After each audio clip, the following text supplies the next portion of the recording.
అల్లు అర్జున్ విషయంలో చట్టం తన పని తాను చేసుకుంటూ పోతుందని సీఎం రేవంత్ రెడ్డి అన్నారు. ఇందులో తన జోక్యం ఏమీ ఉండదన్నారు. చట్టం ముందు అందరూ సమానులే అన్నారు.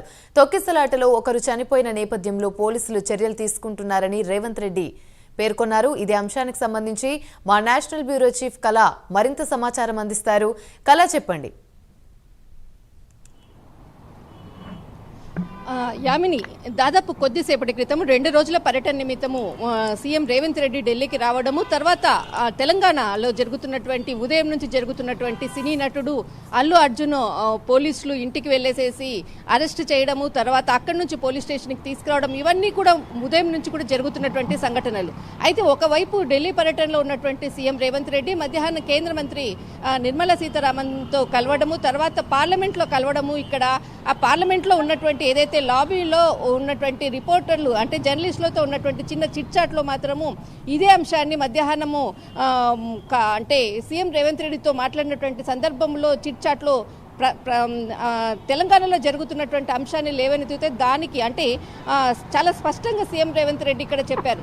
అయితే అల్లు అర్జున్ అరెస్టుకు నాకు ఎటువంటి సంబంధం లేదు, అంటే న్యాయపరమైనటువంటి అంశాలు చట్టం తన పని తను చేసుకుపోతుంది, ఇక్కడ అల్లు అర్జున్కి సంబంధించిన అరెస్టుకు తర్వాత నాకు ఎటువంటి సంబంధం లేదు అన్నటువంటి విషయాన్ని చాలా స్పష్టంగా చెప్పారు. అయితే కొద్దిసేపటి క్రితము మనకు యామిని ఒకటి మనకి బ్రేకింగ్ న్యూస్ చూస్తున్నాము. అల్లు అర్జున్లో ఒక బిగ్ ట్విస్ట్ అని చెప్పవచ్చు. అల్లు అర్జున్ పై కేసు నమోదు చేసినటువంటి ఎవరైతే సంధ్యా థియేటర్లో జరిగినటువంటి సంఘటన అంటే జరిగిన సంఘటనలో రేవతి మరణించడము, రేవతి భర్త భాస్కర్ కూడా దీనిపై కేసు ఫైల్ చేయడం.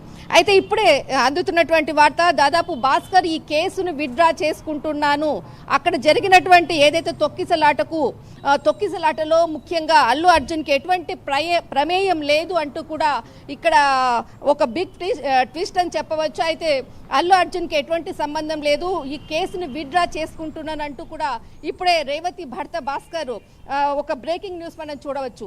అయితే ముఖ్యంగా ఒకవైపు తెలంగాణలో జరుగుతున్నటువంటి సంఘటనలపై ఇక్కడ మనకు ఉన్నటువంటి అంటే ఈరోజు రాజ్యాంగపరమైనటువంటి అంశాల మీద చర్చ జరుగుతున్నటువంటి సందర్భంలో అందరూ కూడా పార్లమెంట్ ఆవరణలోనే ఉన్నారు, ఎవరు కూడా మీడియా ముందుకు వచ్చేటటువంటి ప్రసక్తి లేదు. కానీ చిట్చాట్లో జరుగుతున్నటువంటి అంశాలు మాత్రం సీఎం రేవంత్ రెడ్డి చెప్పినటువంటిది నాకు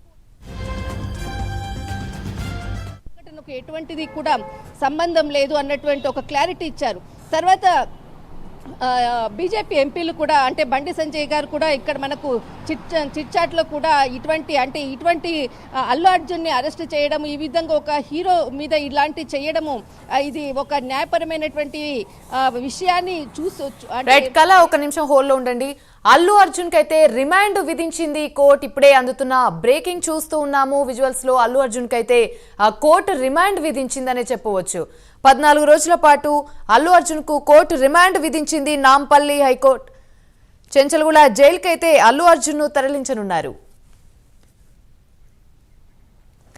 రైట్, కంటిన్యూ కళా, కంటిన్యూ. అయితే ఇప్పుడు కోర్టు ఇచ్చినటువంటి ఉత్తర్వులు ఏదైతే 14 రోజులు ఏదైతే కోర్టు విధించినటువంటి ఏదైతే ఉందో అక్కడ అంటే జడ్జి ఇచ్చినటువంటి 14 రోజుల రిమాండ్ చెంచల్గూడ జైలుకి తీసుకెళ్తున్నటువంటి ఏదైతే జడ్జి ఆర్డర్ ఇచ్చారో, అయితే ఇక్కడ మనకు ఎవరైతే రేవతి భర్త ఉన్నారో తర్వాత భాస్కర్ మాత్రం కొన్ని కీలక వ్యాఖ్యలు చేశారు. నేను జరిగినటువంటి నా భార్య చనిపోయినటువంటి దానికి కారణము మాత్రము అల్లు అర్జున్ కాదు, ఇది అక్కడ తొక్కిసలాటకు అల్లు అర్జున్కి ఎటువంటి సంబంధం లేదనేది మాత్రం ఇక్కడ మనకు బ్రేకింగ్ చూస్తున్నాం యామిని. బట్ ఇది అంత ఫ్యూ సెకండ్స్లోనే అంటే ఆయన ఉదయం నుంచి ఎక్కడ స్పందించలేదు, ఇప్పుడు లాస్ట్ మూమెంట్లో స్పందించడం అనేది ఇక్కడ ఒక ముఖ్యమైనటువంటి పాయింట్. మరొక ఇక్కడ మనకు ఒక 14 రోజుల ఏదైతే రిమాండ్ విధించి తర్వాత చెంచల్ ఏదైతే జైలుకి తీసుకెళ్తున్నటువంటి ఏదైతే సందర్భం ఉందో, బట్ ఇవన్నీ కూడా ఒక ఫ్యూ సెకండ్స్లోనే జరుగుతున్నటువంటి సంఘటనలు అని చెప్పవచ్చు యామిని. Right, thank you.